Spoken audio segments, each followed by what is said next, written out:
আল্লাহ রাব্বুল ইজ্জা ওয়াল জালালের দরবারে শুকরিয়া জ্ঞাপন করছি যে আল্লাহ তাআলা আমাদেরকে কোম্পানিগঞ্জ নোয়াখালী অ্যাসোসিয়েশনের উদ্যোগে বরকতের মাস রমাদানুল মুবারাকে ইফতারির পূর্ব মুহূর্তে কিছু দিনই কথা শুনবার জন্য একত্রিত হওয়ার সুযোগ করে দিয়েছে। আমরা সবাই পড়ে নিচ্ছি কালিমাতুশ শুকুর আলহামদুলিল্লাহ। সম্মানিত শুধু আমি সূরা কাহাফের একটা আয়াত তেলাওয়াত করেছি এবং আমি ভেবে এসেছি যে সূরা কাহাফ থেকে কিছু কথা আপনাদের সাথে আজকে শেয়ার করব ইনশাআল্লাহ বিদিনিল্লাহ। সূরা কাহাফের যে লেসনগুলো আছে, দ্য কি লেসনস ফ্রম সূরা আল কাহাফ বা দ্য প্রাইম লেসনস ফ্রম সূরা আল কাহাফ, এটা আপনাদের সাথে আমি শেয়ার করব ইনশাআল্লাহ বিদিনিল্লাহ। সূরা কাহাফ এটি মাক্কি সূরা, মক্কায় নাজিল হয়েছে। এটা কোরআনের একেবারে মিডলে অবস্থিত, 15 পারায়, কোরআনের 18 নম্বর সূরা। আপনারা অনেকে দেখে থাকবেন যে সূরা কাহাফের মধ্যে একটা শব্দ আছে ওয়ালিয়াতালাত্তাফ। যারা কোরআন পড়েছেন দেখে থাকবেন, না দেখলে আজকে বাসায় যে দেখবেন একটা শব্দ আছে ওয়ালিয়াতালাত্তাফ। দেখবেন কোরআনের মধ্যে এই শব্দটা বোল্ড করা, মোটা কালি দিয়ে লেখা, bold. This is the middle of the holy Quran. এটা কোরআনের একেবারে মাঝখানে এই শব্দটা। এর আগে যত আয়াত তার পরে ঠিক তত আয়াত। সুবহানাল্লাহি ওয়া বিহামদিহি। This is the middle of the holy Quran এবং এটা সূরা কাহাফের মধ্যে আছে। ওয়ালিয়াতালাত্তাফ শব্দটা আপনারা দেখবেন। এবং এই সূরাটা নবুয়তির ৫ম বৎসরে নাজিল হয়েছিল, আবিসিনিয়াতে হিজরতের পূর্বে। তখন সাহাবীদের উপর, নমুসলিম সাহাবাদের উপর কঠিন অত্যাচার চলতেছিল, ভয়ঙ্কর ধরনের অত্যাচার। তো এই সূরাটা নাজিল করে আল্লাহ তাআলা আমাদেরকে সান্ত্বনা দিলেন এবং বুঝাতে চাইলেন এই অত্যাচার, এই জুলুমের শিকার শুধু তোমরাই হচ্ছ না, এর আগেও হয়েছে অনেকে। 7 জন যুবক ছিল রোমান সাম্রাজ্যে, তারা তাদের ঈমান বাঁচানোর জন্য এরকম কষ্টের শিকার হয়েছিল এবং তারা যে স্বপ্ন দেখেছিল সেই স্বপ্ন আল্লাহ তাআলা বাস্তবায়ন করেছেন। তো এই ঘটনাগুলো শুনিয়ে বেসিক্যালি মক্কার যে নও-মুসলিম সাহাবারা, তাদেরকে আল্লাহ তাআলা সান্ত্বনা দিচ্ছিলেন যে ফ্রাস্ট্রেটেড হওয়ার কিছু নেই। ওয়ালা তাহিনু ওয়ালা তাহজানু ওয়া আনতুমুল আ'লাউনা ইন কুনতুম মুমিনিন। হতাশ হবে না, চিন্তিত হবে না, বিজয় তোমাদেরই হবে যদি তোমরা মুমিন হও, যদি তোমরা বিশ্বাসী হও, তোমাদের ঈমানের দাবিতে যদি তোমরা সত্যবাদী হও। এই সূরাটা নাজিলের একটা প্রেক্ষাপট আছে। মক্কার কুরাইশরা কোনোভাবেই যখন রাসূল সাল্লাল্লাহু আলাইহি ওয়াসাল্লামকে দমাতে পারছিল না, তখন তারা প্ল্যান করলো যে আমরা মদিনাতে যে মদিনার ইহুদিদের কাছ থেকে কিছু জেনে আসি। কারণ মক্কাবাসীদের নবী, রাসূল, ওহী, আখিরাত এগুলোর ব্যাপারে কোনো ধারণা ছিল না। তো ফলে তারা কুরাইশরা নজর ইবনে হারিস এবং উকবা ইবনে আবি মুঈত এই দুইজনকে পাঠালো, তোমরা মদিনায় যাও, মদিনায় ইহুদিরা থাকে, ইহুদিদের কাছে তাওরাত নাজিল হয়েছিল। They have idea regarding prophets and আখিরাত, আখিরাত কি, নবী কি, এগুলোর আইডিয়া তাদের আছে। তো তাদের দুইজনকে পাঠালো যে তোমরা যে তাদের জিজ্ঞেস করো যে আমাদের জ্ঞাতি ভাইদের মধ্যে থেকে একজন তো নবী দাবি করে, সে কি আসলে নবী কিনা আমরা কিভাবে বুঝবো? তো যেই চিন্তা সেই কাজ, তারা গেল মদিনাতে, মক্কা থেকে মদিনায়, যে খুলে বললো যে আমাদেরই এক ছেলে, আমাদেরই এক লোক বয়স 40 হওয়ার পর থেকে বলে আমি নবী, আমার কাছে ওহী আসে, আল্লাহ আমার কাছে বাণী পাঠায়, আর তিনি আমাকে বাণী বাহক করে পাঠিয়েছেন তোমাদের কাছে। এটা আসলে সত্য কিনা আমরা একটু কনফিউশনে আছি। তো ইহুদিরা বলল তোমরা যে তাকে 3টি প্রশ্ন করবে, যদি উত্তর দিতে পারে বুঝবে সত্য নবী। 1 নম্বরে জিজ্ঞেস করবে যে মুহাম্মদ বলো তো আসহাবে কাহাফ কারা, আসহাবে কাহাফ সম্পর্কে তোমরা কি জানো? যে সূরাটার নাম সূরাতুল কাহাফ। কাহাফ মানে হচ্ছে কেই, গুহা, মানে গুহাবাসী। 7 জন যুবক এই গুহার ভিতরে আশ্রয় নিয়েছিল ঈমান বাঁচানোর জন্য। মুহাম্মদ তুমি যদি সত্য নবী হও বলো এই ঘটনাটা কি।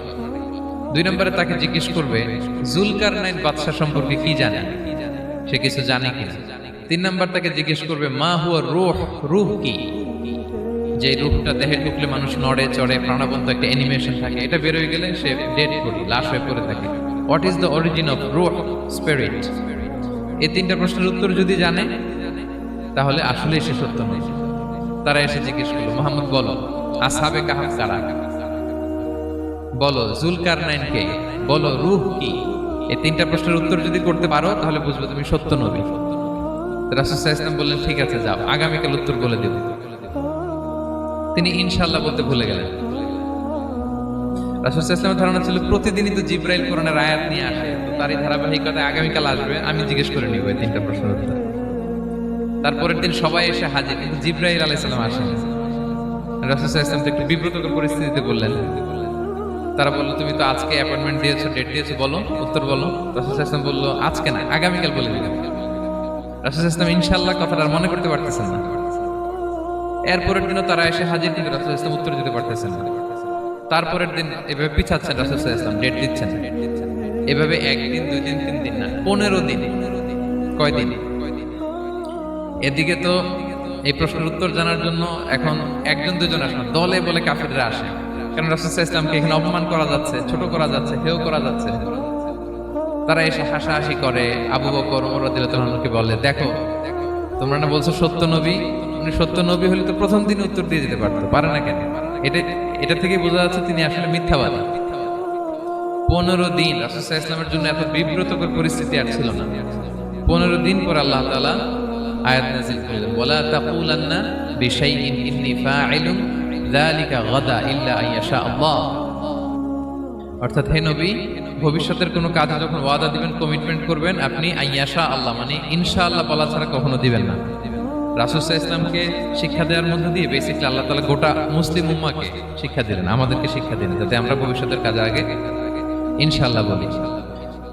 তো রাসূল সাল্লাল্লাহু আলাইহি ওয়াসাল্লাম লেসনটা পেলেন। এরপর আল্লাহ তাআলা উত্তর জানিয়ে দিলেন, আম হাসিবতা আন্না আসহাবাল কাহফি ওয়ার রাকিম কানু মিন আয়াতিনা আজাবা। টানা 2 পৃষ্ঠা উত্তর দিলেন আসহাবুল কাহফ কারা। তাওরাত, জাবুর, ইনজিলে কোথাও এত বিস্তারিত উত্তর নাই আসহাবে কাহফের ব্যাপারে। আল্লাহ তাআলা আল কাহফ, সূরাতুল কাহফ নামে গুহাবাসীদের নামে একটা সূরা দিলেন, বিস্তারিত 2 পৃষ্ঠায় বর্ণনা করলেন তারা কারা। কুরাইশরা তো তাআজ্জব বনে গেল, ঘটনা কি, মুহাম্মদের উত্তর কিভাবে জানো? সে তো কারো কাছে পড়ে নাই, লেখে নাই, এই দেশের বাইরেও কোথাও যায় নাই। দ্বিতীয় প্রশ্ন ছিল যুলকারনাইনকে আল্লাহ আয়াত নাযিল করলেন, ওয়াসআলুনাকা আন যিল কারনাইন কুল সাআতলু আলাইকুম মিনহু যিকরা। টানা আল্লাহ তাআলা প্রায় 1.5 পৃষ্ঠা, 1 পৃষ্ঠারও বেশি যুলকারনাইনের ঘটনা শোনালেন। আর রূহের কথা শোনালেন সূরা আল ইসরাতে, ওয়াসআলুনাকা আনির রূহ কুলির রূহু মিন আমরি রাব্বি ওয়া মা উতীতুম মিনাল ইলমি ইল্লা কালিলা। রূহ এটা আল্লাহর স্পেশাল একটা অর্ডার, আল্লাহর আদেশে এটা ঢুকে আল্লাহর আদেশে বের হয়। এটা কেউ ছুঁতে পারে না, ধরতে পারে না, দেখতে পারে না। এটা আল্লাহর পক্ষ থেকে একটা মিরাকেল। 3টা প্রশ্নের উত্তর যখন আল্লাহ তাআলা দিয়ে দিলেন, রাসূল সাল্লাল্লাহু আলাইহি ওয়াসাল্লাম তাদেরকে সাবলীল ভাষায় শুনিয়ে দিলেন। তারা অবাক হয়ে গেল। এইটা হচ্ছে সূরাতুল কাহফ নাজিল হওয়ার প্রেক্ষাপট। এরকম একটা সিচুয়েশনে নবুয়তির 5ম বছরে আল্লাহ তাআলা এই সূরাটা নাজিল করেছেন। এই সূরার কিছু ফজিলত আছে। রাসূল সাল্লাল্লাহু আলাইহি ওয়াসাল্লাম জুমার দিনে এই সূরাটা আমাদেরকে তেলাওয়াত করতে বলেছেন। আপনারা তেলাওয়াত করেন তো? সূরা কাহফ যদি জেনে না থাকেন আজকে থেকে করবেন। রাসূল সাল্লাল্লাহু আলাইহি ওয়াসাল্লাম বলেছেন যে জুমার দিনে যে এই সূরা কাহফ তেলাওয়াত করবে, মান ক্বারাআ সূরাতাল কাহফি ফি ইয়াউমিল জুমআতি আদাআ লাহু মিনান নূরি মা বাইনাল জুমআতাইন। 2 জুমার মাঝখানে আল্লাহ তাআলা এই জুমার সময়টাকে তার জন্য আলোকিত করে দেয়। কি করে দেয়? আলোকিত করে দেয়। একটা নূর তার জন্য সেট করে, এই নূর তাকে হেদায়েতের পথে অবশিষ্ট রাখে। এটা হচ্ছে একটা। তাহলে জুমার দিন আমরা সূরা কাহফ তেলাওয়াত করব, মনে করি এটা সুন্নাহ। জুমার দিনের সুন্নাহগুলোর মধ্যে থেকে একটা সুন্নাহ হচ্ছে সূরা কাহফ তেলাওয়াত করা। আবার আরেকটা হাদিসে রাসূল সাল্লাল্লাহু আলাইহি ওয়াসাল্লাম বলেছেন, মান হাফিযা 10 আয়াতিন মিন আউয়ালি সূরাতিল কাহফি উসিমা মিন ফিতনাতিদ দাজ্জাল। যে ব্যক্তি সূরা কাহফের প্রথম 10 আয়াত মুখস্থ করবে, সে দাজ্জালের ফিতনা থেকে মুক্তি পাবে। দাজ্জালের নাম তো আপনারা শুনেছেন, ভয়ঙ্কর ডেঞ্জারাস একটা ক্যারেক্টার। পৃথিবীর শুরু থেকে শেষ পর্যন্ত এর চেয়ে বড় ফিতনা আসেনি, আসবেও না। দাজ্জালের ফিতনা, সে তার এক চোখ থাকবে, আরেক চোখ এরকম বন্ধ থাকবে, এখানে লেখা থাকবে কাফারা।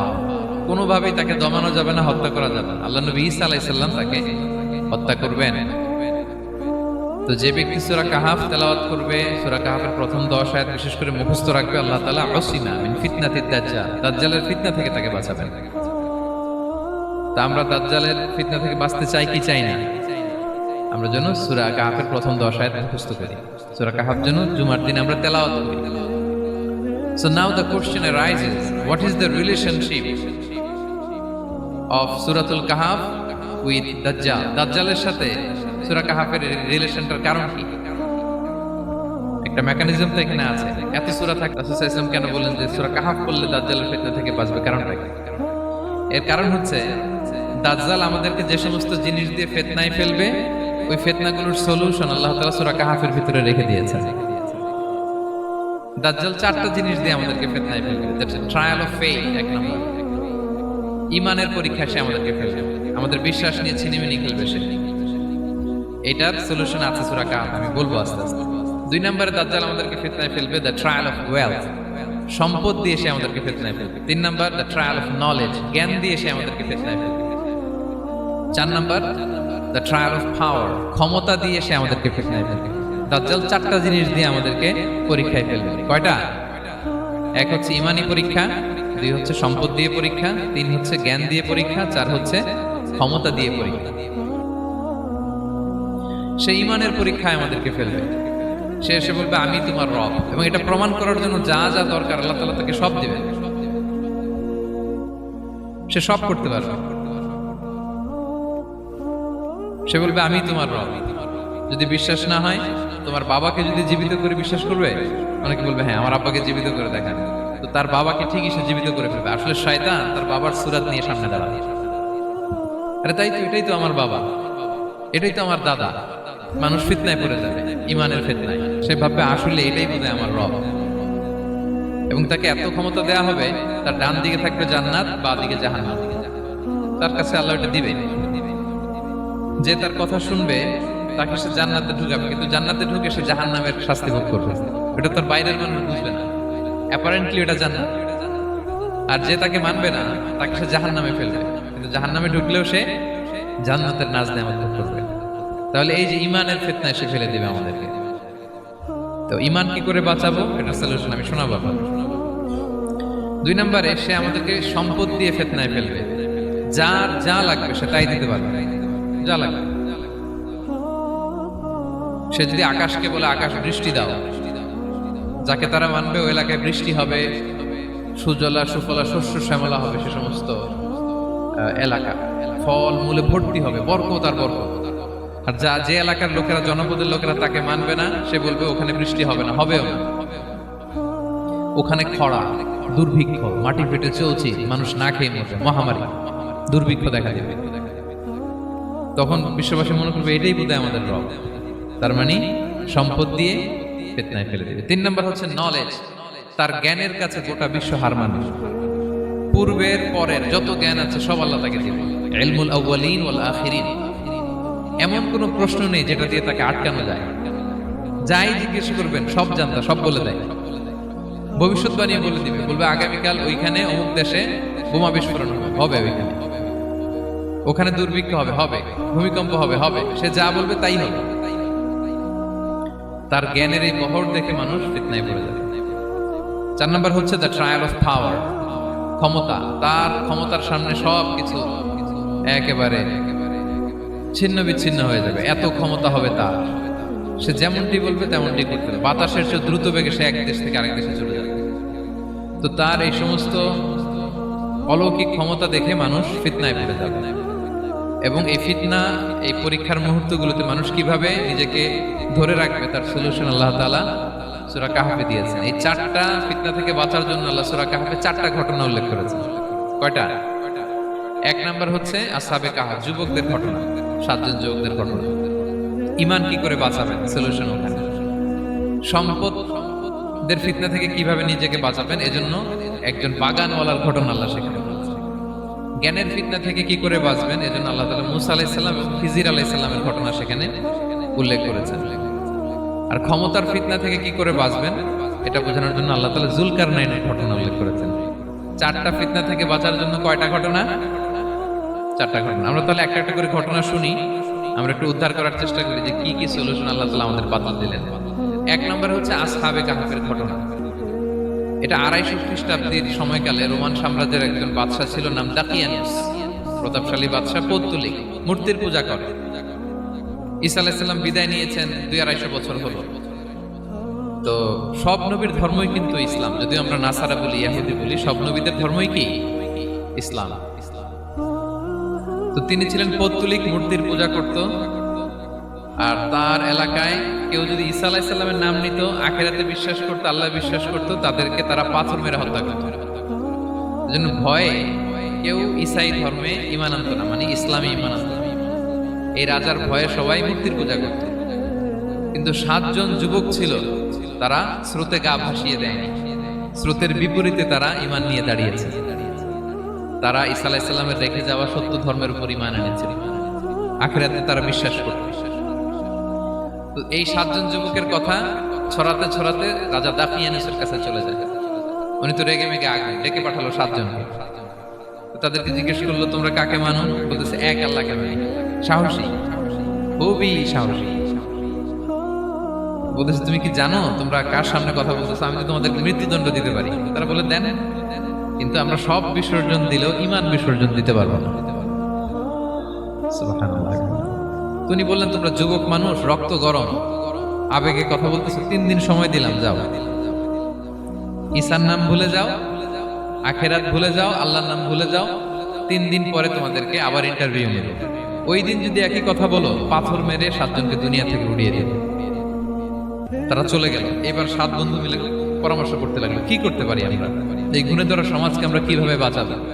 এই পৌত্তলিকতার ছোবল থেকে এই ইফসিস নগরীকে বাঁচাবো কি করে? নগরীটার নাম ছিল ইফসিস নগরী। বর্তমানে এটা তুরস্কের ইজমির শহরে অবস্থিত। এখনো জায়গাটা প্রত্নতাত্ত্বিকদের ইয়েতে এটা সংরক্ষিত, এখনো টুরিস্টরা যায়। তো তারা বললো, আমরা ঈমান বিসর্জন দিব না, যদি আমরা ওদের কথা মেনে নিই আমরা তো মুশরিক হয়ে গেলাম। চলো আমরা এক কাজ করি, আমরা এলাকা ছেড়ে দিই। এই 7 যুবক আল্লাহর উপর ভরসা করে তারা বাড়ি ঘর আত্মীয় স্বজন সব ছেড়ে দিয়ে, লোকালয় ছেড়ে দূরে একটা পাহাড়ের ভেতরে আশ্রয় নিল। পাহাড়ের ভেতরে একটা গুহা ছিল। এই গুহাকেই আরবিতে বলে আল কাহাফ। কি বলে?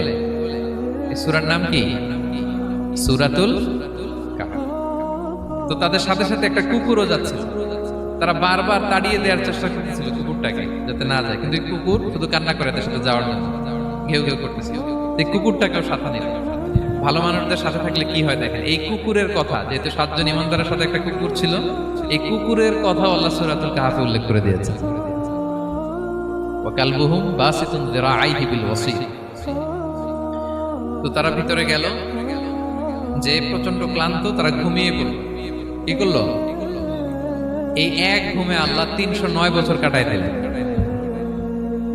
কয়শো 9 বছর? 9 বছর। ঘুম, সব ঘুম, প্রচন্ড ঘুম। ঘুম যেন আর কাটে না। 309 বছর পরে এরা জাগে। এখন খুব ক্ষুধা, ঘুমে আর মোর ভাঙতেছে। আর একজন জিজ্ঞেস করতেছে, কি লম্বা সময় ঘুম দিলাম বোধহয় আমরা? একজন বলতেছে, হ্যাঁ মনে সারাদিনই ঘুমাইছি আমরা। আরেকজন বলতেছে, না না সারাদিন না, দিনের কিছু অংশ হয়তো ঘুমাইছি। আসলে কয় বছর ঘুমাইছে? 309 বছর। তো এদিকে সভ্যতার তো চেঞ্জ। এখানে ওই দাকিয়ানুস মরে, এর ছেলে মরে, এর নাতি মরে, পুতি মরে, এখন 6ষ্ঠ নম্বর রাজা আসছে। প্রজন্মের পর প্রজন্ম তো শেষ। 309 বছরে কমপক্ষে 4-5টা জেনারেশন চেঞ্জ হবে। তো জেনারেশন চেঞ্জ হয়ে, এলাকা চেঞ্জ হয়ে, তারা যে স্বপ্ন দেখেছিল এই ইফসিস নগরীতে কালিমার পতাকা উঠবে, তাদের স্বপ্ন আল্লাহ বাস্তবায়ন করেছেন। 309 বছরের ব্যবধানে এই এলাকার সবাই মুসলিম হয়ে গেছে। আল্লাহ চাইছিলেন ওদেরকে দেখাবে, এটা ওদের স্বপ্নটা যে বাস্তবায়ন হয়েছে এটা দেখাবে। তো ঘুম থেকে উঠছে, একজনকে তারা বললো যে লুকায় লুকায় চাদর মুড়ি দিয়ে কিছু রুটি নিয়ে আসো বাজার থেকে, যাতে তোমাকে না চিনে। চাদর মুড়ি দিয়ে যাও। কিছু পয়সা ছিল, মুদ্রা দিয়ে দিছে। তো সে যে যখন দোকানদারের কাছ থেকে রুটি নিয়েছে আর মুদ্রা দিছে, দোকানদার বলে, এই মুদ্রা কোথা থেকে আসলো? 309 বছর আগে মালয়েশিয়াতে রিঙ্গিট ছিল কিনা জানি না, যেভাবে ওরা ট্রানজাকশন করতে পারে, যেটা ছিল ওইটা যদি এখন কেউ দেয়, রাজধানী বিলাসে খাবার পাওয়া যাবে? হ্যাঁ। তো রুটিওয়ালা বলে, তুমি বর্তমান সময়ের মুদ্রা দাও, এটা দিচ্ছ কেন? বলতেছে, এটা তো বর্তমান সময়ের মুদ্রা। বলতেছে, এই যে মুদ্রার মধ্যে দেখো কোন সালের সিল দেওয়া, এটা তো শত শত বছর আগে। বলতেছে, কি বলে শত বছর আগে? আমি তো আজকে সকালেই বাজার করলাম, ওই বাজার করে যে টাকাগুলো ছিল ওইটাই তো পকেটে। বলতেছে, বলে কি? নিশ্চয়ই তুমি গুপ্তধনের সন্ধান পেয়েছো, হিডেন ট্রেজার। বলো। মানে তার সাথে এদের কথাবার্তা কিছু মিলতেছে না। পরে তাকে ধরে ওই সময়কার রাজার কাছে নিয়ে গেছে। ওই রাজা আবার মুসলিম, সবাই মুসলিম তখন। সে যা বলে এরাও কেউ বিশ্বাস করে না, এরাও যা বলে এও বিশ্বাস করে না। আর এলাকা, এর বাড়িঘর আসবে কোত্থেকে? এর নাতি পুতি যা আছে 5-6 পুরুষ তো মরে সবাই কবরে। তখন তার কথা শুনে সবাই অবাক। তো এটা মিলানোর জন্য তারা 309 বছর আগের দাকিয়ানুস বাদশার সরকারি যে নথিপত্র, ওই পুরাতন ছিঁড়া নথিপত্র তারা বের করলো। বের করে দেখে ঠিকই দাকিয়ানুস নামে এক বাচ্চা ছিল, আর অনেক শত শত বছর আগে মোস্ট ওয়ান্টেড 7 জন যুবক ছিল যাদের ব্যাপারে এক্সিকিউশনের অর্ডার ছিল। এখন দেখে তারা অবাক। লম্বা ঘটনা আমি শর্ট করে বলতেছি। পরে সবাই মিলে তাকে সহ ওই গুহায় গেল। গুহায় যাওয়ার পরে সে বাকিদেরকে ডাকতে গুহার ভিতরে ঢুকলো। আল্লাহ তাআলা 7 জনকে ওইখানে মৃত্যু দিয়ে দিলেন। চিরকালের জন্য এই 7 জন ঘুমায় পড়ল। আর এলাকাবাসী রাজা সহ এখানে তারা একটা মসজিদ নির্মাণ করল। This is the story of আসহাবে কাহাফ। তো এলাকাবাসী যদিও মুসলিম হয়েছিল, কিন্তু আখিরাতের ব্যাপারে তাদের একটা সন্দেহ ছিল যে আসলে মানুষ মরার পরে কি আবার জীবিত হবে, মৃত্যুবরণ করার পরে আবার মানুষ জীবিত হবে। তাদের মনের মধ্যে একটা সন্দেহ ছিল যে আসলে মারা গেলে মানুষ আবার উঠতে পারে। তাদের এই সন্দেহ দূর করার জন্য আল্লাহ তাআলা এই 7 জনকে 309 বছর ঘুম পাড়িয়ে আবার জীবিত করলেন। সুবহানাল্লাহ বিহামদিহি। তাহলে ঈমান কিভাবে বাঁচাতে হয় এটার প্রেরণা আমরা এই 7 যুবকের কাছ থেকে পাই। এখানে যেটা আমরা শিখি প্রিয় ভাইরা, 1 নম্বর লেসন হচ্ছে আমাদের গুড কোম্পানি লাগবে, রাইটাস পিপল, মানে আমাদের সার্কেলটা ভালো হইতে হবে।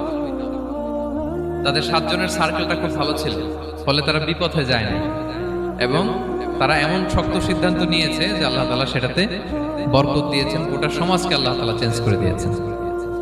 এটা হচ্ছে 1 নম্বর লেসন। আপনি ঈমান বাঁচাতে হলে আপনার সার্কেল ভালো লাগবে।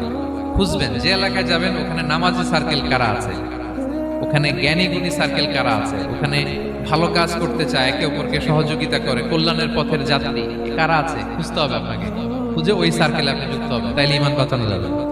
ক্লিয়ার? 2 নাম্বার হচ্ছে conflict between believers and disbelievers it's universal. সত্য মিথ্যার লড়াই এটা চিরন্তন, আজীবন থাকবে। এটা ওনাদেরও ছিল, এখনো আমাদের লড়াই করে যেতে হচ্ছে, আমাদের ভবিষ্যৎ প্রজন্মও করবে। এই লড়াইটা আমরা করে যেতে চাই। কি বলেন? হ্যাঁ, থামা যাবে না? আমরা থামতে আসিনি, আমরা এই লড়াইটা করে যাব। আমরা সত্যের কথা বলেই যাব ইনশাআল্লাহ। বলেন ইনশাআল্লাহ। 3 নাম্বার হচ্ছে যে লেসনটা আমরা পাই, অনেকগুলো লেসন, আমি খুব প্রেসাইজলি বলতেছি। যুবকরা চাইলে একটা সমাজকে পাল্টে দিতে পারে। এই পৃথিবীতে যত বড় বড় বিপ্লব হয়েছে এগুলো যুবকরা এনেছে। তারা হচ্ছে সভ্যতা করার কারিগর। আসহাবে কাহাফ আমাদের এই সময়ের নওজওয়ানদের জন্য প্রেরণা। তারা আমাদের জন্য প্রেরণার বাতিঘর। তারা যেমনি ঈমানকে রক্ষা করেছে, আমাদের যুবকরা চাইলেও তাদের ঈমানি চেতনাতে স্পিরিট দিয়ে সমাজটাকে পাল্টে দিতে পারে। কি বলেন? এখানে বেশিরভাগই তো যুবক। হ্যাঁ, গুড সার্কেলে থাকবেন তো আপনারা? সত্যের পক্ষে সবাই থাকবেন তো? আল্লাহ তাআলা কবুল করুন। আচ্ছা, এবার 2 নাম্বার ছিল সম্পদের ফিতনা, কিভাবে বাঁচবেন। আসহাবে কাহাফের পরে সূরা কাহাফে আল্লাহ তাআলা একজন বাগানওয়ালার ঘটনা বলেছে। 2 জন বন্ধু, একজন একটু গরিব, সে বিশ্বাসী, আরেকজন ধনী, সে অবিশ্বাসী। তাকে আল্লাহ তাআলা বিশাল বড় খেজুরের বাগান আর আঙ্গুরের বাগান দিয়েছেন, বিশাল, অনেক বড় বিজনেস ম্যাগনেট। তো এই সম্পদের অহংকার সে করত। সে প্রায় তার গরিব বন্ধুকে বলতো যে তোর চেয়ে আমার সম্পদও বেশি, সন্তানও বেশি, জনবল বেশি, লোকবল বেশি, অর্থবল বেশি, সব বেশি। অহংকারে তার পা মাটিতে পড়ত না। আর সে আখিরাতে অবিশ্বাস করত এবং সে বলতো যে এই সম্পদ আমারে বাঁচাবে, চিরকাল আমাকে স্মরণীয় করে রাখবে, এই সম্পদ কোনোদিন যাবে না। অনেক বড় বড় ধনীরা আছে, তারা এরকম মনে করে যে আমি এত বড় সিআইপি, হ্যাঁ, আমি এত বড় বিজনেস ম্যাগনেট, এই দিন বোধহয় আর চেঞ্জ হতে পারে না, আমার আজীবনই বোধহয় এত পাওয়ার থাকবে, এত সম্পদ থাকবে। এটা ভুল ধারণা। এটা কি ভুল ধারণা?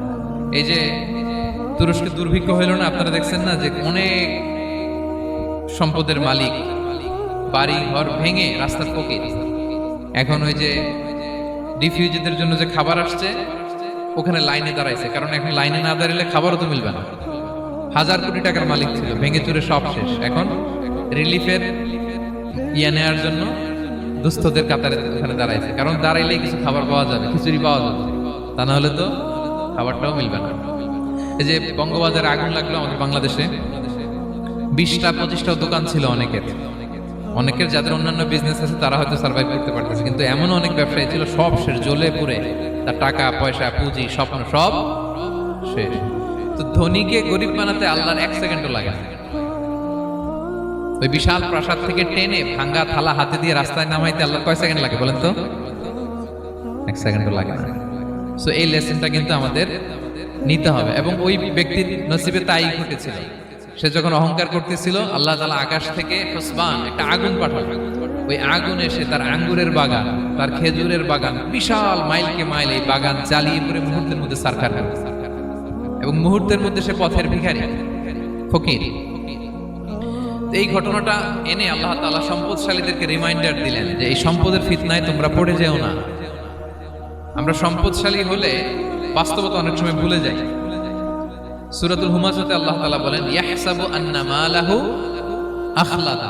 সম্পদশালীরা মনে করে এই সম্পদ আমাকে চিরকাল বাঁচিয়ে রাখবে, চিরকাল বোধহয় এই সম্পদ আমার হাতে থাকবে। না, এটা হাতের ময়লা, আজ আছে কাল নাই, যে কোনো সময় চলে যেতে পারে। এটা হচ্ছে ম্যাটেরিয়ালিস্টিক আউটলুক, বস্তুবাদী চিন্তা থেকে এই আমাদের ধনী ভাইদের এই সমস্যাটা হয়। ভোগবাদী চিন্তার প্রভাব আর কি। সম্পদ যখন হাতে থাকে ধরাকে সরাজ্ঞান করে, মনে করে যে সবই আমার কন্ট্রোলে। না, আপনারে ওই গরিবের কাতারে আনতে, ওই রিলিফের সম্পদ নেয়ার জন্য ওই লাইনে দাঁড় করাইতে আল্লাহর 1 সেকেন্ডও লাগে না। এটা খেয়াল রাখতে হবে। আমরা যখন প্রাইভেট কারে চড়ি, মাঝে মাঝে অনেকে এসে হাত পাতে, এদেরকে ছোট করা যাবে না। গল্পটা আল্লাহ ভিন্ন করতে আল্লাহর 1 সেকেন্ডও লাগে না। ওইদিকে আমি দাঁড়ায় হাত পাততাম আর উনি প্রাইভেট কারে বসে থাকতো। আল্লাহ চাইলে এরকম করতে পারতেন না? পারতেন। তো এখান থেকে আমাদের জন্য শিক্ষা হচ্ছে, সম্পদ এটা ক্ষণস্থায়ী, আজ আছে কাল নাই। এটা ক্ষণস্থায়ী, এটাকে এভারলাস্টিং মনে করা যাবে না। এভারলাস্টিং হচ্ছে আখিরাত। ওয়ালাল আখিরাতু খায়রুল লাকা মিনাল উলা। আখিরাত তোমার জন্য দুনিয়ার চেয়ে শ্রেষ্ঠ। এবং আল্লাহ তাআলা দৃষ্টান্ত একটা দিয়েছেন যে দুনিয়ার জীবনটা হচ্ছে কামা, ওই পানির মতো, যেটা আনজালনাহু মিনাস সামা, আকাশ থেকে নাজিল করেছি। ওই পানি ক্ষেতের মধ্যে পড়ে ফসল, ফুল ফসল হয়েছে। এরপরে যখন ফসল কাটা হয়, ওই ক্ষেত খামার এগুলো তৃণলতা হয়ে যায়, ভুসির মতো হয়ে যায়। তখন বাতাসের ঝাপটায় একবার এদিকে যায়, একবার ওদিকে যায়। অনেক লম্বা উপমা, আমি সংক্ষেপে বললাম। তো শেষ আউটপুটটা হচ্ছে এটা, সম্পদ এটা মুহূর্তেই চলে যেতে পারে। সম্পদ উপার্জন জায়েজ আছে, মুসলিমরা সম্পদ উপার্জন করতে পারবে, কোনো অসুবিধা নাই। আপনি যদি ধনী হন এটা ভালো, ফলে আপনি যাকাত দিতে পারবেন, অসহায় দুস্থদের সহায়তা করতে পারবেন, কন্ট্রিবিউট করতে পারবেন। আপনি সম্পদ হাতের মুঠোয় নেবেন, কন্ট্রোল করবেন, কিন্তু এই দিকে স্থান দিবেন না। দ্যাটস ইট, তাহলেই হবে। আমরা সম্পদ কি করতে পারবো? উপার্জন করতে পারবো, কিন্তু হৃদয়ে স্থান দিতে পারবো না। হৃদয়ে স্থান থাকবে আখিরাতের। এই মাইন্ডসেট যদি আপনি গড়ে তোলেন, তাহলে সম্পদের ফিতনা আপনি কখনো পড়বেন না। এই পয়েন্টটা কি ক্লিয়ার সবার? ক্লিয়ার। 3 নাম্বার ফিতনা ছিল কিসের ফিতনা দেখি কে বলতে পারে? প্রথমটা হচ্ছে বিশ্বাস বা ঈমানের ফিতনা, 2 নাম্বার হচ্ছে সম্পদের ফিতনা, 3 নাম্বার জ্ঞানের ফিতনা। জ্ঞানেরও কিন্তু ইলমেরও একটা গরম আছে। যার ইলম আছে তার মধ্যে এই সমস্যাটা কাজ করে। সেটার জন্য আল্লাহ তাআলা মুসা আলাইহিস সালাম, খিজির আলাইহিস সালামের ঘটনা বলেন। আমি খুব সংক্ষেপে বলবো, সময় কম। মুসা আলাইহিস সালাম হচ্ছে বনি ইসরাইলের নবী, আর খিজির আলাইহিস সালাম কেউ বলেছেন নবী, কেউ বলেছেন আল্লাহর ওলি। আসলে আরবিতে ওনার নাম খদির, আমরা বাংলায় বলি খিজির। খদির মানে সবুজ। উনি যে কোনো জায়গায় বসলে ওখানে মরা গাছ, লতা পাতা এগুলো সবুজ হয়ে যেত। অনুর্বর এলাকার উপর দিয়ে হেঁটে গেলে ওটা উর্বর হয়ে যেত। তো মুসা আলাইহিস সালাম একবার ওয়াজ করতেছেন এইভাবে বনি ইসরাইলের সামনে, খুতবা দিচ্ছেন। হঠাৎ এক লোক দাঁড়ায় বলে, ইয়া নবী আল্লাহ, মান আ'লামু ফিল আরদ, বর্তমান পৃথিবীতে সবচেয়ে জ্ঞানী কে? মুসা আলাইহিস সালাম বলেন, ফাকালা আনা, আমি। কি বললেন? উনি আসলে ভুল কিছু বলেন নাই, কারণ প্রত্যেক জামানার নবীকেই আল্লাহ তাআলা সবচেয়ে বেশি জ্ঞান দিয়ে পাঠান, কারণ তার কাছে ওহীর জ্ঞান আসে, অদৃশ্যের খবর আসে, ইলমুল গায়ব আসে। কিন্তু এই উত্তরটা আল্লাহ তাআলার পছন্দ হয় না। আল্লাহ তাআলা চাচ্ছিলেন মুসা যদি বলতো আল্লাহ তাআলাই জানে কি জ্ঞানী বা আল্লাহই সবচেয়ে জ্ঞানী, এরকম হলে ভালো হতো। কিন্তু মুসা আলাইহিস সালাম কি বলছে? আমি। একজন প্রশ্ন করলো, সবচেয়ে বড় জ্ঞানী কে? উনি কি বললেন? আমি। এই যে আমি, এটাতে ঝামেলা আছে।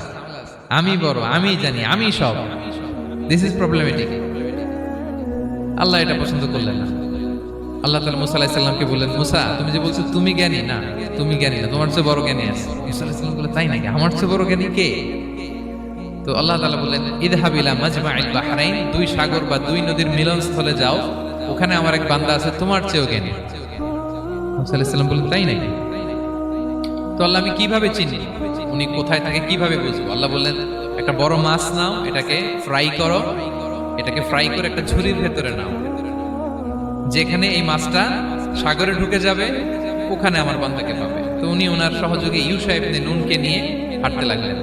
হাঁটতে হাঁটতে এক জায়গায় ক্লান্ত হয়ে পাথরের পাশে বিশ্রাম নিলেন। ওই পাথর থেকে আবার এক ধরনের পানি বের হয়, এই পানিটারে বলে আবে হায়াতের পানি, মা উল হায়াত, জীবন নদীর পানি। এই পানি কোনো মৃত প্রাণী বা বস্তুর গায়ে লাগলে ওটা জীবিত হয়ে যায়। তো ওনারা পাথরে হেলান দিয়ে বিশ্রাম নিচ্ছিলেন, ওই পানি ওই ফ্রাই করা মাছের গায়ে লাগার সাথে সাথে মাছ জীবিত হয়ে ঝুড়ি থেকে বের হয়ে সাগরে ঢুকে গেছে। ওনারা আর খেয়াল করেন না। এরপর আবার হাঁটতে লাগলেন। হাঁটতে হাঁটতে যখন ক্লান্ত শ্রান্ত তখন বলে, এই ইউসা, আমাদের ওই মাছ ফ্রাই মাছটা দাও, এখন খাই। ঝুড়ি খুলে দেখে মাছ নাই। মাছ গেল কোথায়? তখন ইউসা বলল, হয়তো আমরা যে পাথরের ওখানে বিশ্রাম নিয়েছিলাম ওখানে আমরা মিসিং, ওখানে হারাই ফেলছি। চলো চলো, আরে ওইদিকে তো যাইতে হবে আমাদের। উনি গেলেন, যে দেখে মাছ যে জীবিত হয়ে বালুর এদিকে নাড়াচাড়া করতে করতে সাগরে ঢুকে গেছে, ওখানে দাগ আছে। মুসা আলাইহিস সালাম ঢুকলেন সুরঙ্গ, ঢুকে দেখে চাদর গায়ে দিয়ে এক লোক শুয়ে আছে। সালাম দিলেন, আসসালামু আলাইকুম। ওই লোক চাদর আর সরায় না, ভিতর থেকে বলতেছে ওয়ালাইকুম আসসালাম। তো চাদরের ভিতর থেকে উনি বলে, মান আন, তুমি কে? মুসা আলাইহিস সালাম বললেন, আনা মুসা, আমি মুসা। উনি বলেন, মুসা বনি ইসরাইল, বনি ইসরাইলের মুসা? বললেন, হ্যাঁ। কেন এসেছো? এবার চাদর খুললেন, বলতেছে আপনার কাছ থেকে কিছু শিখতে আসছি। আল্লাহ বলছে আপনি নাকি সবচেয়ে বড় জ্ঞানী। আমি ভুল করে বলে ফেলছিলাম আমি, আল্লাহ বলছেন যে আপনি নাকি জ্ঞানী। বলতেছে না, তুমি আমার জ্ঞান নিতে পারবে না, ওই ধৈর্য শক্তি তোমার নাই। মুসা আলাইহিস সালাম বললেন যে আপনি যে কোনো শর্তে আমাকে একটু রাখেন কয়েকদিন আপনার সাথে, আমি রাজি। বললেন না, তুমি পারবে না। মুসা আলাইহিস সালাম জোর করতে লাগলেন। অবশেষে খিদির আলাইহিস সালাম রাজি হলেন। বললেন শর্ত হচ্ছে আমি যাই করি আর না করি আমাকে কোনো প্রশ্ন করা যাবে না। মুসা আলাইহিস সালাম বললেন ওকে। সফর শুরু হলো। সামনে নদী, এক লোক তাদের নৌকা দিয়ে নদী পার করাই দিল। নদী পারাপারের পর খিজির আলাইহিস সালাম লাঠি দিয়ে নৌকার তলাটা ছিদ্র করে দিলেন। মুসা আলাইহিস সালাম বললেন, ইন্নালিল্লাহ, এটা আপনি কি করলেন? ওরা আমাদেরকে নদী পার করে দিল, আর যে ভাড়াটা আসছিল এটাও নিল না, আমাদেরকে সম্মান দেখলো, আপনি নৌকা ছিদ্র করে দিলেন।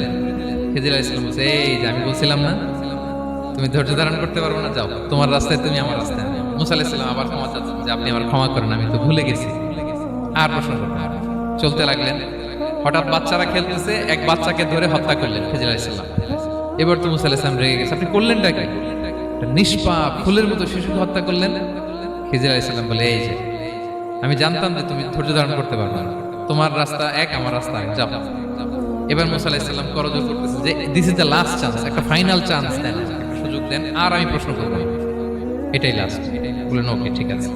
হাঁটতে হাঁটতে এক ইহুদি বসতির সামনে যে হাজির, দুজনই খুব ক্ষুধার্ত, খাবার চাইলো, এরা আবার কৃপণ, খাবার দিল না। তো খিজির আলাইহিস সালাম বললেন, ঠিক আছে, খাবার যেটা দিচ্ছেন আমরা চলে যাই। যাওয়ার পথে দেখতেছে এই এলাকার একটা দেয়াল ভেঙে পড়ে যাবে। তিনি বললেন, মুসা চলো এটা ঠিক করে দেই। দুইজন মিলে প্রচন্ড ক্ষুধায় এটা সেটা এনে দেয়ালটা তৈরি করতেছে। মুসা আলাইহিস সালাম তো এমনিই রাগী, পেটে আবার ক্ষুধা, আবার বলছে কিছু বলাও যাবে না। তিনি এবার আর প্রশ্ন করেন, বলতেছে ওরা এত কিপটামি করলো আর আপনি এটা করে দিলেন, আপনি তো চাইলে এটা টাকা নিতে পারতেন, পারিশ্রমিক নিতে পারতেন চাইলে। এই কথা বলার পর খিজির আলাইহিস সালাম বললেন, হাদা ফিরাকু বাইনি ওয়া বাইনি, এখানেই তোমার আর আমার সেপারেশন, আর সামনে আগানো যাবে না, তোমার কোনো ধৈর্যই নেই। তো এতটুকু তোমাকে আমি বলি যে আমি একটাও আল্লাহর আদেশ ছাড়া করি নাই, আল্লাহর আদেশে আমি করেছি। কি? এক নম্বর হচ্ছে ওই যে আমাদের ভাড়া নিতে চাইলো না, আমাদেরকে পার করে দিল, নৌকাটা ছিদ্র করেছি কারণ এই এলাকায় একজন জালিম বাদশা আছে, সে নৌকা পেলেই গরিব মাঝিদের নৌকা সিজ করে নিয়ে যায়। তো এটাকে যখন তলায় ছিদ্র করে দিছি, এই রাজার লোকেরা এসে দেখবে যে এটা তলা ছিদ্র, পানি ঢুকতেছে, এটা নিবে না, ওরা পরে সামহাও এটা রিপেয়ার করে চালাইতে পারবে। মুসা আলাইহিস সালাম বলে, সুবহানাল্লাহ, তাই তো, এটা তো আমি বুঝতে পারি নাই। আর ওই ছোট শিশুটাকে হত্যা করছি, ও অনেক বড় জালিম হবে এলাকা, তার ফিতনায় এলাকাবাসী তটস্থ থাকবে, সে তার মা বাবাকেও জাহান্নামে নেবে। এজন্য আল্লাহ তাআলা আদেশ দিয়েছেন আমাকে, আল্লাহর আদেশে আমি তাকে হত্যা করেছি। মুসা আলাইহিস সালাম বললেন, তাই তো, এটা তো অনেক ভালো কাজ করছেন। তাইলে তো বলতেছে, তাহলে ওইটা বলেন, খাবারও দিল না, এত কৃপণ, এদের দেয়াল কেন ঠিক করতে গেলেন আপনি? তখন তিনি বললেন যে আসলে এটা একটা ইয়াতিমদের ঘর ছিল, দুইটা ইয়াতিম শিশু, তাদের বাবা মা খুব ভালো ছিল, আর এই দেয়ালের নিচে আছে গুপ্তধন, এই দেয়ালটা পড়ে যাবে, এই গুপ্তধন তারা ছোট মানুষ নিতে পারবে না, এলাকাবাসী তাদেরকে বঞ্চিত করে নিয়ে যাবে। আমি দেয়াল গড়ে দিলাম যাতে করে তারা যখন প্রাপ্তবয়স্ক হয় নিজেদের সম্পদ নিজেরা বুঝে নিতে পারে। সুবহানাল্লাহ ওয়া বিহামদিহি। মুসা আলাইহিস সালাম বলে, তাই তো, এগুলো তো আমি বুঝতে পারি নাই। তো এই ছিল খুব সংক্ষিপ্ত পরিসরে মুসা আলাইহিস সালাম খিজির আলাইহিস সালামের ঘটনা।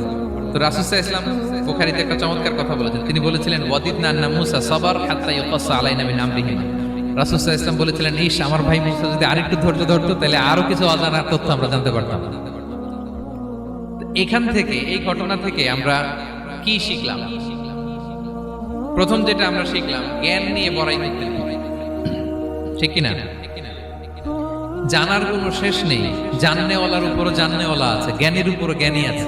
আপনি কিছু জেনেই মনে করবেন না আমি সব জানি। আপনার চাইতে বেশি জ্ঞানী অনেকে আছে। অনেক সময় বক্তার চাইতে শ্রোতারা অনেক জ্ঞানী। হয়তো এখানে এমন অনেক জ্ঞানী লোক আছে যার ধারে কাছেও আমরা কেউ নেই, হতে পারে। সো আমি সব জানি, এটা ভুল, এটা শয়তান বলে। এটা কে বলে? শয়তান বলে। আবু নাওয়াস একটা কবিতা লিখেছেন, ওয়াকুল লিমান ইয়াদঈ ফিল ইলমি ফালসাফাতান হাবাসতা শাইআন ওয়া গাবাত আনকা আশিয়াউ। কেউ যদি বলে আমি সব জানি, তুমি তাকে বৃদ্ধাঙ্গুলি দেখিয়ে বলো আপনি কিছুই জানেন না। আপনি অল্প কিছু জেনেছেন, জানার এখনো অনেক বাকি। তাহলে মুসা আলাইহিস সালামের এই ঘটনা জিজ্ঞেস করা হলো, কে জ্ঞানী? উনি বললেন, আমি জ্ঞানী। এরকম কি আমরা কখনো বলবো? না। সবচাইতে বড় জ্ঞানী কে? ওয়া ফাওকা কুল্লি যী ইলমিন আলিম। সবচাইতে বড় জ্ঞানী আল্লাহ তাআলা। সো জ্ঞান নিয়ে আমরা অহংকার করব না। 2 নম্বর যে শিক্ষাটা আমরা পাই, ওই যে নৌকা দিয়ে পারাপার হচ্ছিল, তখন একটা চড়ুই পাখি এসে সাগরের মধ্যে মুখ দিয়েছে। তো খিজির আলাইহিস সালাম বললেন, মুসা, তুমি কি চড়ুই পাখিটা দেখতে পাচ্ছ? হ্যাঁ, দেখতে পাচ্ছি। চড়ুই পাখিটা যে সাগরে মুখ দিয়ে দেখতে পাচ্ছ? হ্যাঁ, দেখতে পাচ্ছি। তখন খিজির আলাইহিস সালাম বললেন, চড়ুই পাখিটা সাগরে মুখ দিয়ে পানি খাওয়ার পরে চড়ুই পাখির ঠোঁটে বা চঞ্চুতে যতটুকু পানি লেগে আছে, এই পানিটা হচ্ছে তোমার, আমার এবং মহাবিশ্বের আমাদের সকলের জ্ঞান। আর এই মহাসাগরের সকল পানি হচ্ছে আল্লাহ তাআলার জ্ঞান। আল্লাহ তাআলা বলেছেন, ওমা উতিতুম মিনাল ইলমি ইল্লা কালিলা। আমি তোমাদেরকে একেবারে অল্প জ্ঞান দিয়েছি, একেবারে অল্প। এই রহস্যে ঘেরা এই মহাবিশ্বের অনেক কিছুই আমাদের অজানা। প্রিয় ভাইরা, আমরা অনেক কিছু জানি না। আমাদের এই লিমিটেড নলেজ এগুলো ধরে না, তারপর আমরা জ্ঞানের বড়াই করি। আপনারা উপমাটা বুঝতে পারছেন? একটা নৌকা থেকে চড়ুই পাখি ঠোঁট দিয়ে পানি খাচ্ছে। পানি খাওয়ার পরে স্বভাবতই চড়ুই পাখির ঠোঁটে একটু পানি তো লাগবে। খিজির বললেন যে এই পানিটা হচ্ছে তোমার, আমার, পৃথিবীর সবার জ্ঞান। আর এই সাগরের বাকি পানিগুলো কার জ্ঞান? এবার বুঝতে পারছেন আল্লাহ তাআলার জ্ঞানের পরিধি। আমরা জ্ঞান নিয়ে যেন কখনো কি না করি, বড়াই না করি। জ্ঞান 2 ধরনের, একটা বাহ্যিক জ্ঞান, একটা অন্তর্নিহিত জ্ঞান। External knowledge, internal knowledge. আমরা যখন কোরআন হাদিস পড়ি আমাদের বাহ্যিক জ্ঞান অর্জন হয়। কোরআন হাদিস পড়লেই আপনি জ্ঞানী হয়ে যান। এটা কোরআন হাদিস পড়তে হয়, এটা ডাইজেস্ট করতে হয়, এটার উপর আমল করতে হয়। এই জ্ঞান অর্জন শেষে এরপরে আল্লাহর প্রিয় বান্দাদেরকে আল্লাহ অন্তরে ইলমের নূর দেন, ইলহাম দেন। That is the knowledge, that is the pure knowledge. আপনি হাফেজে কোরআন হয়ে ভাবেন না আপনি সব জানেন, আপনি বুখারী মুখস্থ করে ভাবেন না সব জানেন। এই সব জ্ঞান অর্জন করার পরে ইলমের নূর হাসিল হয়, সেটা আল্লাহ সবারে দেয় না। সো এই অন্তর্নিহিত জ্ঞান, দূরদৃষ্টি, farsightedness, that is the pure knowledge. এটার জন্য বছরের পর বছর, যুগের পর যুগ সাধনা করতে হয়। সেটার জন্য এই জ্ঞান অর্জনের জন্য 3টা জিনিস করতে হয় ইলমের নূর অর্জনের জন্য। কয়টা? 1 হচ্ছে বিনয়, 2 হচ্ছে সফর, 3 হচ্ছে সবর। আবার বলি, 1 হচ্ছে বিনয়, 2 হচ্ছে সফর, 3 হচ্ছে সবর। আল্লাহ তাআলা আল্লাহর নবীকে তাওরাত দেওয়ার পরেও আরো ট্রেনিং সেশন করাইছেন খিজির আলাইহিস সালামের কাছে। যাও, ওনার কাছে গেলে তুমি ছোট হবা, নত হবা। জ্ঞান যদি আমি নিতে চাই আমাকে ছোট হইতে হবে। ধরেন একটা গ্লাস থেকে একটা খালি গ্লাসে পানি ঢালবো, তো যেটাতে নেওয়া হবে এটা উপরে থাকলে হবে? যেই গ্লাসটার মধ্যে পানি আছে এটা উপরে থাকবে, ওইটা ব্ল্যাঙ্ক গ্লাসের মধ্যে পড়বে। আপনি নলেজ, ইলম নিতে চাইলে আপনাকে নিচে থাকতে হবে, উনি উপরে থাকবেন। আপনার শায়েখ আপনাকে দিবে, আপনার উস্তাদ আপনাকে দিবে, আপনার মুর্শিদ আপনাকে দিবে। বুঝতে পেরেছেন? তাহলে আমাদেরকে হাম্বলনেস লাগবে। শিখতে হইলে হাম্বল হইতে হয়, বিনয়ী হইতে হয়। আচ্ছা, 2 নাম্বার সফর করতে হয়। এটা আল্লাহ মুসা আলাইহিস সালামকে দিয়ে করাইছেন, যাও পিছে পিছে উস্তাদের পিছে পিছে ঘুরো। তো এজন্য সফর করতে হয়। এখন ঘরে বসে অনেক কিছু জানা গেল, উস্তাদের সান্নিধ্য লাগে, সফর করতে হয়। আমাদের ক্লাসিক আলেমরা হাদিস কালেকশনের জন্য শহরকে শহর সফর করতেন। এখন আমাদের আলেমরা দেওবন্দে যায়, মিশরে যায়, মদিনায় যায়। এখানকার মালয়েশিয়ান স্টুডেন্টরা দেশে বিদেশে যে নলেজ অর্জন করে। সফর আপনাকে লাগবে। তাহলে বিনয়, সফর, 3 নম্বরে কি? সবর। ধৈর্যশীল হইতে হবে। দেখেন মুসা আলাইহিস সালাম বারবার প্রশ্ন করে ফেলতেছেন, বারবার ওয়াদা ভঙ্গ করতেছেন। এরকম করলে হবে না। ধৈর্য লাগবে। ধৈর্যের বলে বলিয়ান হলে তখনই আপনার মধ্যে ইলম আসবে। তাহলে জ্ঞানের ফিতনায় পড়ার আর আমাদের কোনো সম্ভাবনা আছে? আমরা বিনয়ী হব, আমরা জ্ঞান আল্লাহর দিকে ফিরাই দেব, আমরা বলবো উনি সবচেয়ে ভালো জানেন। পারা যাবে তো ইনশাআল্লাহ? আচ্ছা, আমি একেবারে শেষ পর্যায়ে চলে আসছি, 2-1 মিনিটের মধ্যে শেষ করে দিচ্ছি। 3 নাম্বার ছিল কিসের ফিতনা? 4 নাম্বার ক্ষমতার ফিতনা। এই ফিতনা থেকে বাঁচার জন্য সর্বশেষ আল্লাহ তাআলা যুলকারনাইনের ঘটনা বলেছেন। অনেক বড় বাদশা ছিলেন, পৃথিবীতে 4 জন বাদশা গোটা বিশ্ব শাসন করেছেন, 2 জন কাফির, 2 জন মুমিন। কাফির একজন হচ্ছে নমরুদ, যিনি ইব্রাহিম আলাইহিস সালামকে আগুনে ফেলেছিলেন। আরেকজন হচ্ছে বখতে নাসার, যাকে ইংরেজিতে বলে নেবুচারনেজার দ্য সেকেন্ড, দ্বিতীয় নেবুচারনেজার। তারা কোনো নির্দিষ্ট এরিয়ার বাউন্ডারির বাদশা না, গোটা বিশ্বের বাদশা ছিলেন। এই 2 জন কাফির। আর 2 জন বাদশা ছিলেন গোটা বিশ্বকে শাসন করেছেন, তারা ছিলেন মুমিন। একজন হচ্ছে সুলাইমান আলাইহিস সালাম, আল্লাহর নবী। আরেকজন হচ্ছে যুলকারনাইন, গোটা বিশ্ব শাসন করেছেন, প্রাচ্য থেকে পাশ্চাত্য সব জায়গায় তিনি গিয়েছেন, ইসলামের বাণী প্রচার করেছেন, জালিমদেরকে শায়েস্তা করেছেন। তো এরকম দিক বিদিক তিনি জয় করতেছিলেন। অনেকে যুলকারনাইনকে আলেকজান্ডার দ্য গ্রেটের সাথে গুলিয়ে ফেলে না। ম্যাসিডোনিয়াতে যে আলেকজান্ডার দ্য গ্রেট ছিল, উনি আর যুলকারনাইন এক নন। যুলকারনাইন হচ্ছে আল্লাহ তাআলার প্রিয় একজন বান্দা, অনেক বড় সাহসী বীর পুরুষ ছিলেন, গোটা বিশ্বে ইসলাম প্রচার করেছেন। করতে করতে করতে করতে অনেক বড় ঘটনা, আমি সব শেষের ঘটনাটা বলি। উনি জর্জিয়া, বর্তমান যে জর্জিয়ার তিবলিসি এরিয়া, এখানে এসে একটা এলাকার সন্ধান পেলেন, যারা ওনাকে এসে বলল যে এখানে একটা জঙ্গলি গ্রুপ আছে যাদের নাম ইয়াজুজ মাজুজ, তারা এসে আমাদের উপর হামলা করে। হে যুলকারনাইন, আমরা আপনাকে ট্যাক্স কালেক্ট করে দিচ্ছি, আপনি তাদের মাঝে আর আমাদের মাঝে একটা প্রাচীর তৈরি করে দেন। আপনারা ইয়াজুজ মাজুজের নাম শুনেছেন না? ইংরেজিতে বলে গগ ম্যাগগ। নূহ আলাইহিস সালামের 4 সন্তান ছিল, হাম, সাম, ইয়াফাস, কানাআন। এই ইয়াফাসের বংশধর হচ্ছে ইয়াজুজ মাজুজ, জঙ্গলি, হাজার হাজার শুধু বংশ বিস্তার করে। তারা এসে লোকালয়ে মানুষের উপর আক্রমণ করে, তাদের গবাদি পশু এগুলো ছিনিয়ে নেয়, ফলমূল খেয়ে ফেলে। তো যুলকারনাইন বাদশার কাছে যখন বিচার দেওয়া হলো, উনি বললেন ঠিক আছে, তোমাদের ট্যাক্স দেয়া লাগবে না, তোমরা শারীরিক পরিশ্রম করে আমাকে সাহায্য করো। তো উনি বর্তমানে হচ্ছে এক পাশে কৃষ্ণ সাগর, ব্ল্যাক সি, আরেকদিকে কাস্পিয়ান হ্রদ বা কাস্পিয়ান সাগর, এর মাঝখানে 1200 কিলোমিটার লম্বা মাউন্টেন রেঞ্জ, পাহাড়ি এরিয়া। আপনারা গুগলে দেখবেন, এইখানে 2 পাহাড়ের মাঝখানে ফাঁকা জায়গায় তিনি বড় বড় লোহার পাত প্রথিত করলেন, গেড়ে দিলেন। এরপরে তামা, সীসা গালিয়ে বিশাল একটা ওয়াল তৈরি করলেন। এটা যুলকারনাইন উনার বানানো ওয়াল বা ড্যাম, প্রাচীর। এখন আর ইয়াজুজ মাজুজ আসতে পারে না, ওরা আর আসতে পারে না। ওরা প্রতিদিন এটা ভাঙার চেষ্টা করে, কিন্তু ভাঙতে ভাঙতে আরেকটু ভাঙলেই ভেঙে যাবে। ওরা বলে আগামীকাল ভেঙে ফেলবো, ইনশাল্লাহ বলতে ভুলে যায়। এজন্য এরপরের দিন এসে দেখে আবার এটা আগের মতো হয়ে আসছে। কিয়ামতের আগ দিয়ে ওদের মধ্যে এই ইনশাআল্লাহর প্রেরণা আসবে। তাদের একজন বলে উঠবে, আগামীকাল ইনশাআল্লাহ আমরা এটা ভেঙে খান খান করে দেব, ঠিকই ভেঙে ফেলবে। তখন তারা ভেঙে চুরে কুটি কুটি ইয়াজুজ মাজুজের দল এসে হামলে পড়বে। সামনে পড়বে তাবারিয়া সাগর, এক দল এসে তাবারিয়া সাগর এমন ভাবে খাবে, এই দল যাওয়ার পরে আরেক দল এসে এখানে যে সাগরে যে পানি ছিল এটা কল্পনাই করতে পারবে না। তারা পৃথিবীতে ফিতনা ফাসাদ করবে। ঈসা আলাইহিস সালাম তখন আসবেন, দোয়া করবে আল্লাহ তাআলার কাছে মুমিনরা, একটা মহামারী দিবে আল্লাহ তাআলা ইয়াজুজ মাজুজের মধ্যে, ওরা মরে যাবে সব। এরপর বিশাল এক পাখি এসে তাদেরকে আল্লাহর মর্জি মাফিক এমন এক জায়গায় ফেলে আসবে, কেউ জানবে না। তো তারা যে পচে গলে মাটির সাথে মিশেছিল, এই গলিত লাশ থেকে মাটি খুব উর্বর হয়ে যাবে। এরপর আল্লাহ তাআলা পৃথিবীর মধ্যে বারাকা দিবেন, কিছু রোপণ করলে তাড়াতাড়ি ফুলে ফেপে বড় বড় ফলমূল হচ্ছে। তো এটা কিয়ামতের আলামতের অন্য কোনো আলোচনায় হয়তো আমরা বলবো। তো যুলকারনাইন তিনি বিশাল এখানে প্রাচীর তৈরি করে দিয়েছিলেন, এবং প্রাচীর তৈরি করে দিয়ে তাদেরকে বলেছিলেন যে যতদিন আল্লাহ তাআলা চাইবেন এটা থাকবে, এবং যেদিন আল্লাহ তাআলার আদেশ আসবে এটা ভেঙে খান খান হয়ে যাবে। তার মানে দেখেন, এত পাওয়ারফুল, এত শক্তিশালী, এত ক্ষমতাধর হওয়ার পরেও তিনি তার ক্ষমতাকে কার দিকে ফিরিয়ে দিয়েছেন? যে আল্লাহ যতদিন চাইবে এই প্রাচীর টিকে থাকবে, যেদিনই আল্লাহ তাআলার আদেশ আসবে এই প্রাচীর ভেঙে খান খান হয়ে যাবে। সো আমরা ক্ষমতার দেখা পেলে, চেয়ার একটা পেলে আমরা যেন জালিম হয়ে না উঠি, এটা হচ্ছে এখান থেকে শিক্ষা। আমরা যেন জুলুম না করি। উনি সম্পদের মালিক ছিলেন, ক্ষমতার মালিক ছিলেন, কিন্তু উনি যে আল্লাহর বান্দা এটা ভুলে যান নাই। আমরা যখন ক্ষমতাশীল হই, আমরা যখন প্রধানমন্ত্রী হই, আমরা যখন প্রেসিডেন্ট হই, আমরা যখন পাওয়ারফুল হই, আমাদের সবচেয়ে বড় পরিচয় যে আমরা আব্দুল্লাহ, আল্লাহর গোলাম, এটা আমরা ভুলে যাই। আমাদের আসল পরিচয় কি? আমরা আল্লাহর গোলাম। আমরা যে আল্লাহর গোলাম, এই চিন্তাটা, এই সেন্সটা যদি আমাদের মাথায় থাকে, তাহলে ক্ষমতা আমাদেরকে দাম্ভিক বানাতে পারে না, আর ওই ক্ষমতা আমাদেরকে ফিতনায়ও ফেলবে না। তাহলে সম্মানিত সুধী, দাজ্জাল কয়টা জিনিস দিয়ে আমাদেরকে ফিতনায় ফেলবে? চারটা। দ্য ট্রায়াল অফ ফেইথ, ইমানের পরীক্ষা; দ্য ট্রায়াল অফ ওয়েলথ, সম্পদ দিয়ে পরীক্ষা; দ্য ট্রায়াল অফ নলেজ, জ্ঞানের পরীক্ষা; দ্য ট্রায়াল অফ পাওয়ার, ক্ষমতার পরীক্ষা।